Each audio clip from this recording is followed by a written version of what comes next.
about you, but political figures always baffle me in many respects, because when you think about it, you look at, say, Churchill, and as we found out in years to come, he, of course, was very clever at manipulating a very good image during the catastrophes and disaster that was the Second World War with Germany.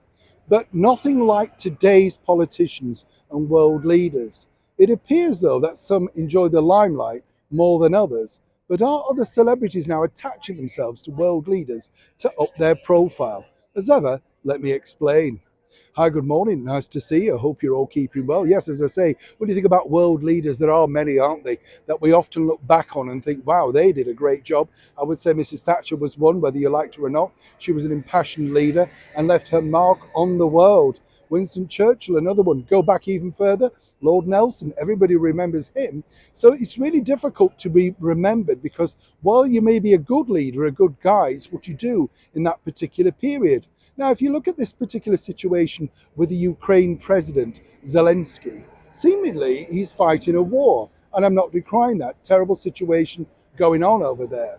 But every 10 minutes, he seemingly also has time to make long documentaries. Over here in the United Kingdom, there was an hour-long documentary with the investigative reporter and documentary maker Bear Grylls. Right. And then, of course, we've had interviews with micro celebrities, micro interviewers from Sky News and the likes of GMB. Not only that, we had Robert De Niro popping in for that wonderful photo opportunity. Then President Zelensky's wife popped up on the front cover of one of the international editions of Vogue. So you can see why people are confused.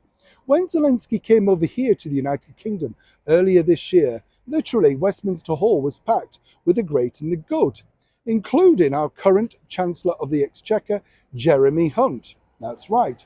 And Jeremy made this terrible faux pas, saying he was inspired by him as one of the bravest men he'd ever met. An absolute slap in the face to all the army veterans, not just here in the British Army, but around the world, who have gone on previously to defend our wonderful nation so well. As you can imagine, this is the power of celebrity. But now step forward, another strange situation happened here, because Orlando Bloom, yes, the once close friend of Harry and Meghan, has popped up for a visit. Not quite sure why, you know. I mean, when you think about it, what does Orlando Bloom have to do with the likes of the Ukrainian war? But as ever, any publicity is good publicity. Now, one has to ask the question, what sort of publicity is it?